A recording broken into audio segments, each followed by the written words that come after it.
To those of us who have been in this working in this field for a while, I think you've heard some of the themes taken up that have been with us for some time, but perhaps also some new themes. And I think, as we will see over the remainder of this afternoon, the thinking about the changes that are possible in a country's economic structure over time is perhaps more dominant these days than it was 5 or 10 years ago.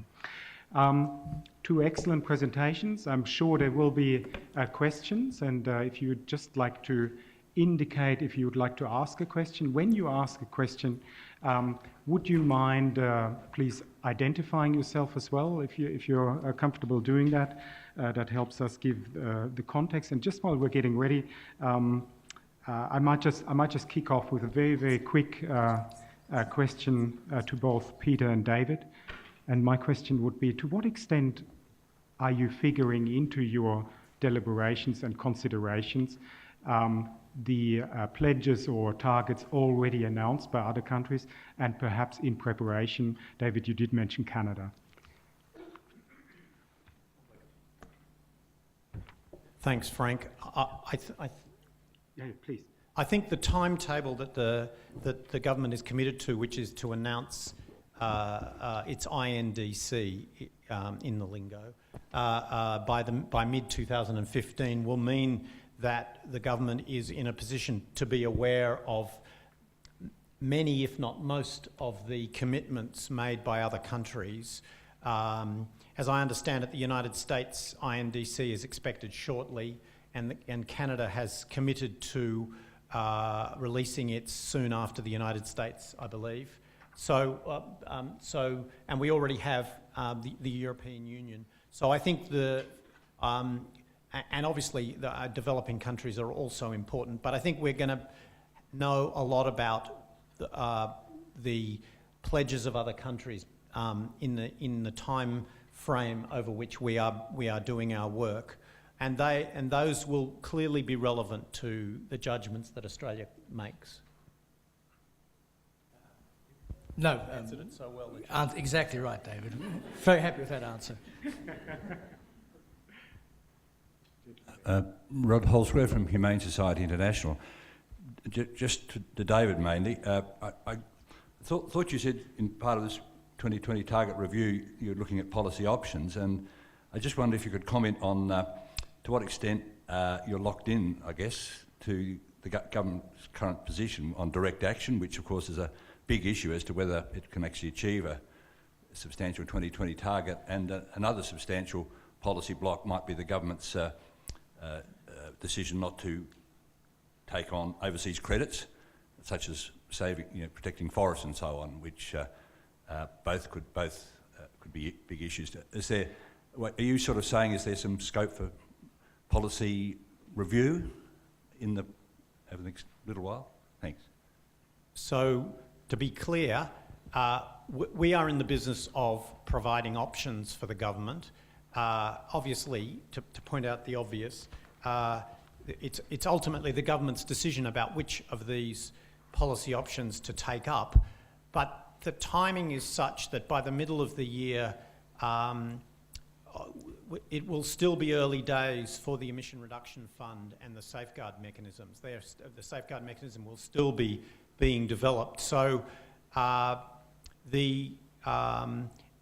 think since we are, after all, talking about emissions out to 2025 or 2030, what we see our role as being is to provide the government with a plausible menu of things that it can consider in coming to a view about what is an appropriate target.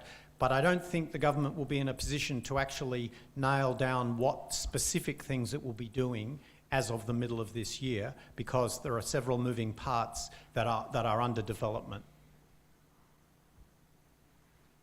Just on international units, obviously some businesses have suggested that international units could provide a sort of low-cost and credible way to help Australia meet its post-2020 targets or 2020 targets.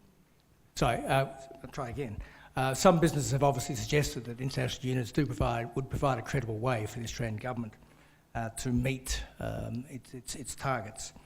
And the government's policy is to support emissions reduction in Australia, but does acknowledge these other views exist. And it's interesting to note that in the iNDCs that have been put forward so far, the Swiss have specifically mentioned the use of international units, but the EU did not. But obviously, these are all views that could be expressed during the public consultation period. Deb Nesbitt from Thomson Reuters.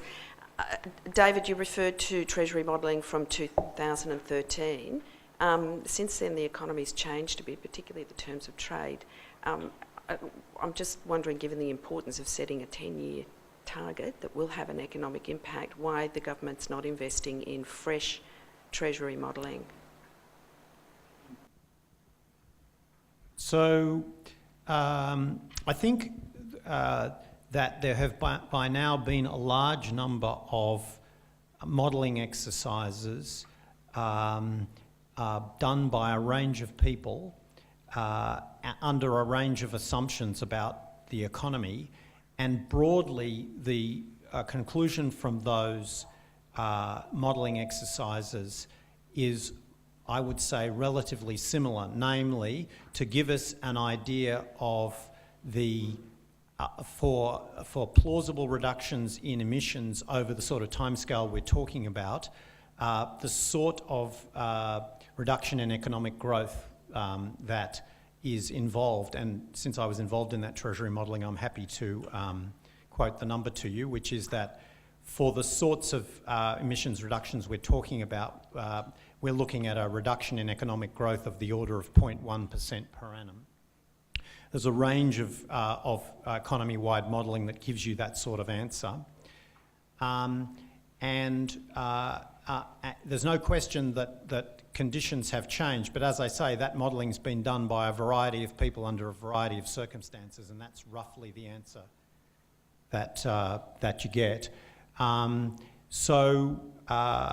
We will obviously be looking at economic impacts of a range of possible sectoral approaches to reducing emissions, but the government's made it clear that it's not interested in an economy-wide carbon tax. This does go in and out, doesn't it? It's not just me.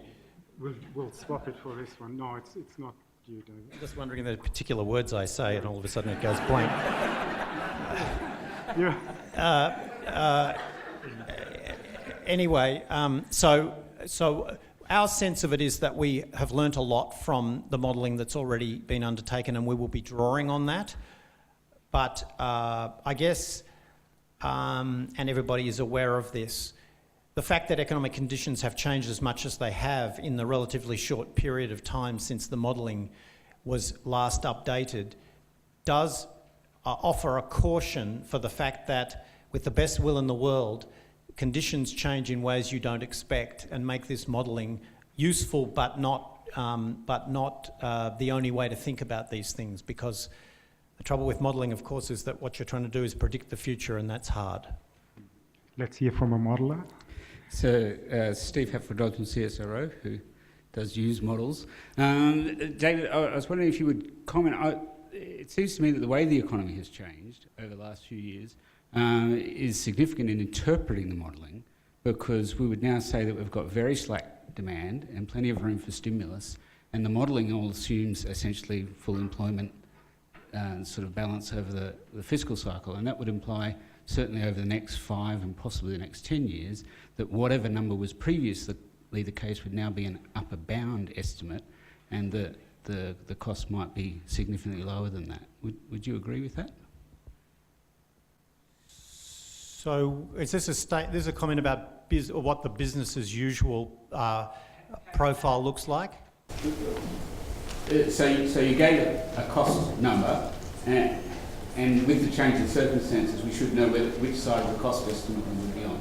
Oh, I guess my claim on that is that what we're talking about is a cost estimate that over a long period of time, and so the cyclical position you start in shouldn't affect that too much. And I guess I think of this as being kind of independent of the cyclical position you start in, and there's a sense in which whatever is the appropriate macro policy that's a given, and so I don't think that should affect the calculation of what the economic cost is.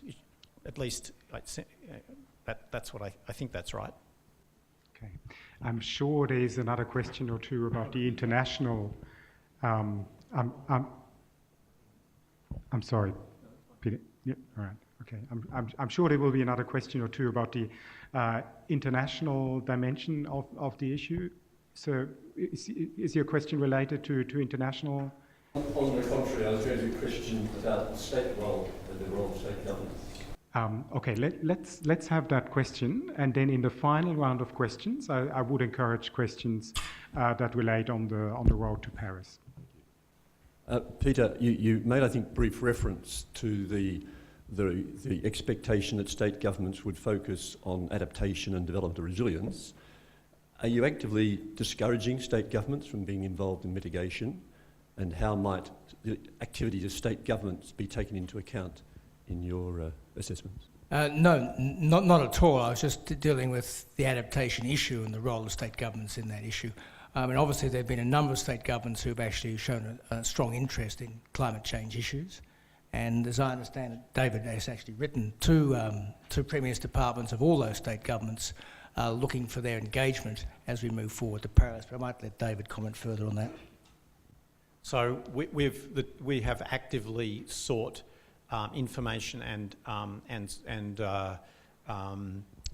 information from state governments about what steps they're taking, and also there is expertise in the state government bureaucracies which we are also attempting to tap into. So we have reached out to state governments, as Peter said. I've written to all the heads of Premier and Cabinet departments across the Commonwealth to seek their support for the work we're doing.